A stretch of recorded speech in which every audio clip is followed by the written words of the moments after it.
Subscribe to AmpCode and ring the notification bell to get the latest content. Hello and welcome back. So this lecture is all about learning about distributed storage system. So in the previous lectures we have seen all about the most important pillars of data engineering, which are Hadoop as well as Apache Spark in detail.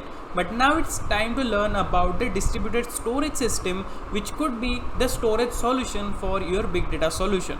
So basically we have already seen one distributed storage system which you already know, which is Hadoop distributed file system, which is based on the Google filing system provided by Google and published in their papers. So it is based upon that itself, but there are so many storage systems which are distributed in nature which are available in the market today, and many of the cloud platforms such as AWS, Google as well as Azure, Microsoft Azure, which are providing their own native distributed storage solution because of their scalability, versatility, high availability as well as cost effectiveness. So let's talk about what is distributed storage actually and how it works. So here we are going to take some examples like AWS S3 as an example to help you understand how it works under the hood.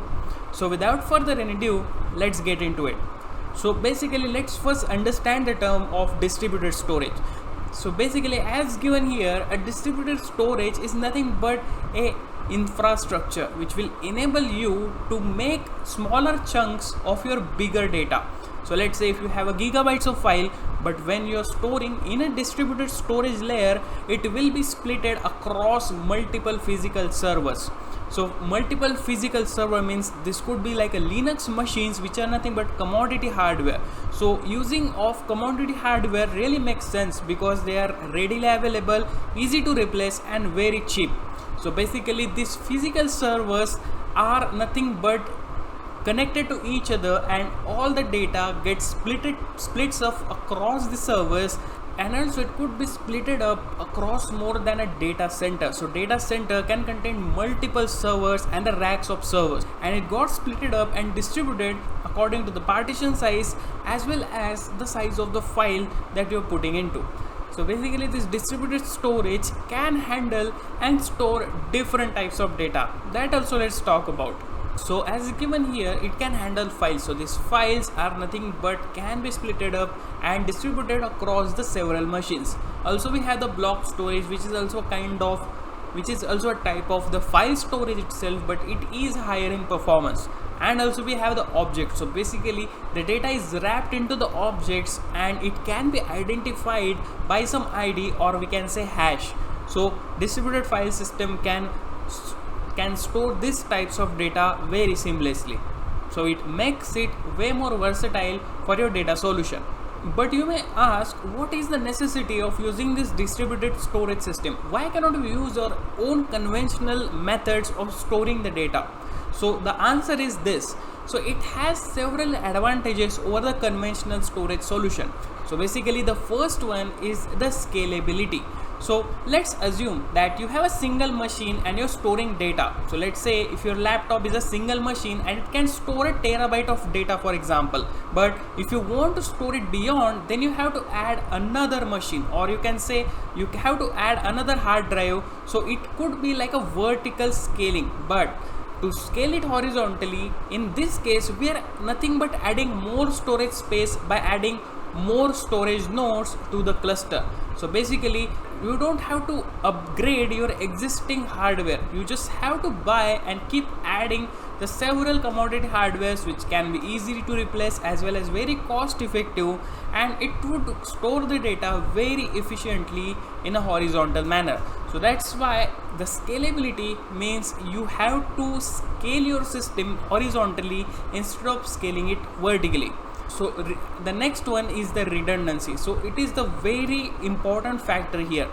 Let's say if you have stored different files across different servers, but let's say if one server gets killed off, or maybe it went down, so that data could be lost. But this is not the case in the distributed file system. It is like same copy of the data is stored on more machines, so that our data could be highly available. Then you should have the backup, and also in the disaster recovery it will really help you to not lose any data. and it totally depends on the replication factor that you are setting when setting up your distributed storage solution. The next major advantage of a distributed storage solution is nothing but the cost.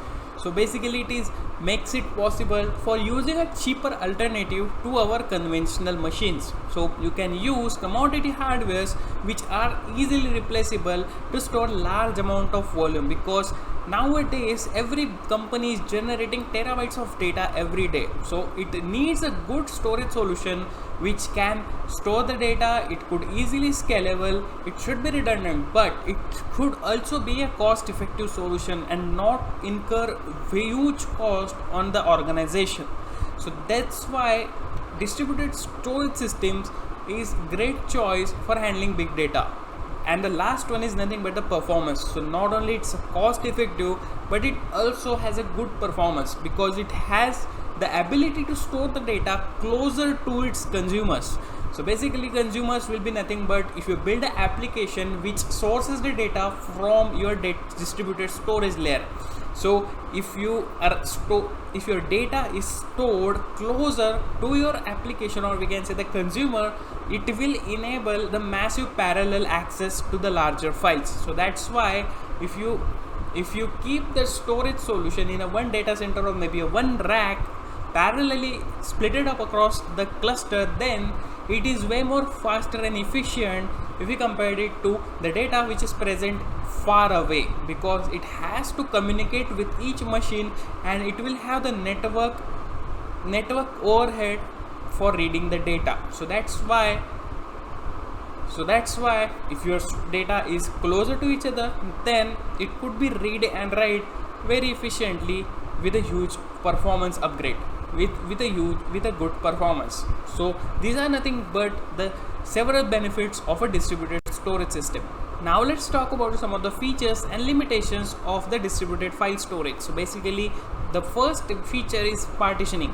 So it gives us the ability to distribute the data between cluster nodes and also enables client to seamlessly retrieve the data. So the in and out operation means the reading and writing operations will be way more efficient if you use the partitioning.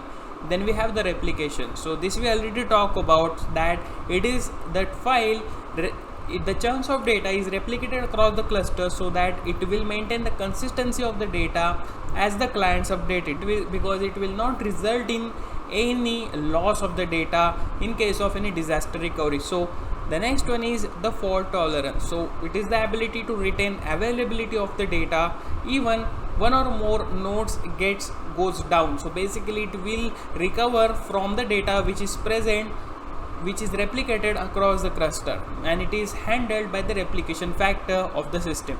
But there are some limitations like the cap theorem. So the cap theorem states that the distributed file system cannot maintain consistency, availability as well as this partition tolerance all at once.